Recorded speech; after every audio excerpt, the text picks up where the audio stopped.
جب آپ نے ایک قانون ایسا بنایا ہوا ہے جس طرح 1948 کا ایکٹ ہے سیکیورٹی کاؤنسل کو کے ڈیسیجنز کی امپلیمنٹیشن کے لیے، تو وہ آپ نے ایک بریف ایکٹ بنایا ہوا ہے، اور پھر یہ اس میں اپنے آپ کو پاور دی ہوئی ہے کہ اس کے نیچے آپ ایس آر اوز ایشو کر سکتے ہیں پیریوڈیکلی، بیکاز سیکیورٹی کاؤنسل کی ریزولوشنز کئی مرتبہ آتی ہیں، سال میں 10 آتی ہیں، کسی سال میں 20 آ جاتی ہیں، کسی میں 40 آ جاتی ہیں. سو اس لیے ایک آپ نے ایک dynamic mechanism, legal mechanism available کیا ہوا ہے اپنے لیے. سو ایس آر او آپ اس وقت ایشو کرتے ہیں جب سیکیورٹی کاؤنسل کی ریزولوشنز اپ گریڈ ہو رہی ہوں کسی معاملے کے اوپر. ابھی جو 88 نام جو ہیں وہ جاری کیے گئے ہیں، تو کیا یہ یونائٹڈ نیشن سیکیورٹی کاؤنسل میں نام نئے شامل ہوئے یا یہ پہلے سے ہی شامل تھے؟ کچھ تو اس میں سے پہلے سے شامل تھے، کچھ نئے شامل ہوئے، اور پاکستان یوں کرتا ہے کہ اس لسٹ کو ورچولی مرر امیج کر کے پرنٹ کر دیتا ہے.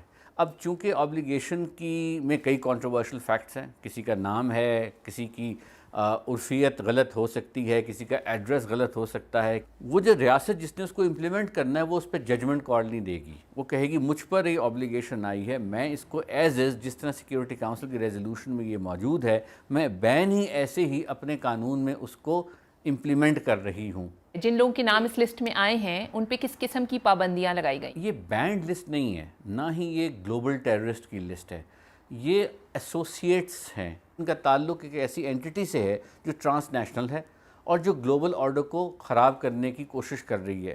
کیونکہ یہ اتفاق رائے ہو ہی نہیں سکتا پوری دنیا میں کہ ٹیررسٹ کون ہے، کیونکہ ڈیفینیشن کوئی نہیں ہے، لہٰذا اس کی کوئی کنسالیڈیٹڈ لسٹ انٹرنیشنل ٹیررسٹ کی نہیں ایگزسٹ کرتی.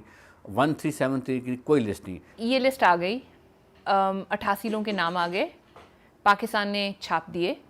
کیا ہے، کیوں چھاپے ہیں؟ کیا ان کے اوپر کوئی پابندیاں ہوں گی، نہیں ہوں گی؟ ایک پریونٹیو فریم ورک ہے. اگر آپ اسے انٹرنیشنل لا کے کانٹیکس میں دیکھیں، یہ انڈائٹمنٹ بیس فریم ورک نہیں ہے، لیکن آپ کچھ پابندیاں لگا سکتے ہیں کیونکہ آپ کو شک ہے. ٹریول کے اوپر پابندی، آرمز ایمبارگو، آپ اس کے علاوہ جائیداد کے لین دین پہ پابندی اور اس سے منسلکہ، تاکہ ان کی ability to assist any criminal activity globally اور لوکلی منیمائز ہو جائے.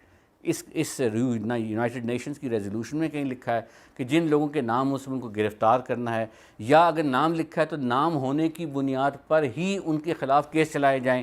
ایسا بھی نہیں ہے. جو پروسکرائبڈ آرگنائزیشن یا ٹیررسٹ آرگنائزیشن ڈومیسٹک قوانین کے نیچے ہیں، انڈیا، پاکستان، امریکہ وغیرہ، وہ ڈیفرنٹ کیٹیگری ہے. اس میں یہ طے کیا جاتا ہے کہ اگر آپ کو ڈھونڈا جائے گا تو آپ کو گرفتار کر لیا جائے گا. جس دن یہ ایس آر او ایشو ہوا ہے اس دن انڈین میڈیا میں رپورٹ ہونے لگا کہ پاکستان نے پہلی بار اعتراف کر لیا ہے کہ داؤد ابراہیم جو ہیں وہ پاکستان میں ہیں. جی نہیں، یہ تو آپ نے لسٹ کو مرر امیج کر کے چھاپ دیا ہے. یعنی کہ اگر آپ ایون یہاں تک کہ جو فونٹ کا سٹائل بھی دیکھیں تو سیکیورٹی کاؤنسل کی ریزولوشنز میں جو آفیشیل ان کی ڈاکیومنٹیشن سائٹ ہے اس کو اگر آپ ایگزامن کریں تو اس میں بھی آلموسٹ یہی فونٹ استعمال ہوئے ہیں، یہی ڈسٹنس استعمال ہوئے، تو انہوں نے اس کو اٹھا کے ایز از اپنے انیکسچر کا حصہ بنا لیا ہے.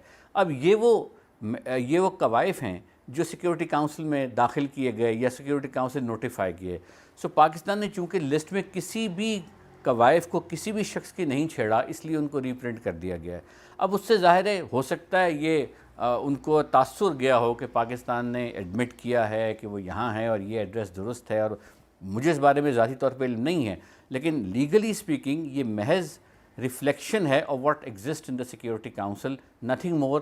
نہ یہ ایڈمیشن ہے، نہ یہ ریکگنیشن ہے، نہ یہ کسی اور نوعیت سے. یہ پاکستان کی حد تک ہے کہ اگر اس شخص کے ایسٹس وغیرہ یہاں پائے جائیں گے تو ان پر وہی قدغنے پاکستان کو لگانا لازم ہوگا جو سیکیورٹی کاؤنسل پاکستان کو کہہ رہی ہے. یہ ایس آر او جو اب پبلش کیا گیا ہے، ایک تاثر یہ ہے کہ یہ فیٹف کی جو میٹنگ آنے والی ہے یہ اس کی امپلیمنٹیشن کا حصہ ہے. جی میرا تو یہ خیال ہے کہ کافی حد تک اس بات میں وزن ہے، کیونکہ فیٹف کی میٹنگ آنے والی ہے اور پاکستان کی جو پوری پارلیمنٹ ہے وہ قانون سازی کوشش کر رہی ہے کرنے کی، بلکہ کافی حد تک کر بھی لی گئی ہے. میرا خیال ہے تقریباً 14 کے قریب امینڈمنٹس مختلف قوانین میں، ڈائیورس قوانین میں لائے گئی ہیں، نہ صرف اینٹی ٹیررزم ایکٹ میں، مداربہ ایکٹ میں، ایس سی سی پی کے ایکٹ میں. لاسٹ میٹنگ جو ہوئی تھی فیٹف کی اس میں پاکستان کو وقت دیا گیا تھا. کیا کیا چیزیں ایسی تھیں جس پہ پاکستان کو کہا گیا تھا پروگریس کرنے کے لیے، اور کیا کیا چیزیں ہیں رفلی جن پہ پاکستان نے پروگریس کی ہے؟ جی میرا خیال ہے کافی حد تک تو اسپیشلی پروسیکیوشن کی ایریا میں پاکستان پر یہ کنسرن تھا کہ کچھ قانون سازی کے ایشوز تھے، اور کچھ یہ تھا کہ آپ AML اینٹی منی لانڈرنگ کی پروسیکیوشن جو ہے وہ بہت کم ہے۔ پاکستان نے میرا خیال ہے گزشتہ سال میں اپنے پروسیکیوشن میکنزم کو اپ گریڈ کیا ہے، انویسٹیگیٹرز کو ٹرین کیا ہے، اور اس ٹریننگ کے بعد انویسٹیگیٹرز نے پھر اسی جرم میں سے اب وہ اسپیسیفک اوفینسز پر چارج فریم کروانے شروع کر دیے ہیں، آئیڈینٹیفائی شروع کر دیا ہے، جس سے میرا خیال ہے کہ ہماری جو پریزنٹیشن ہونی چاہیے جو فیٹف میں وہ اور بہتر ہو جائے گی۔ تو اس سے پراسپیکٹس کیسے نظر آ رہے ہیں اگلی میٹنگ کے فیٹف کی؟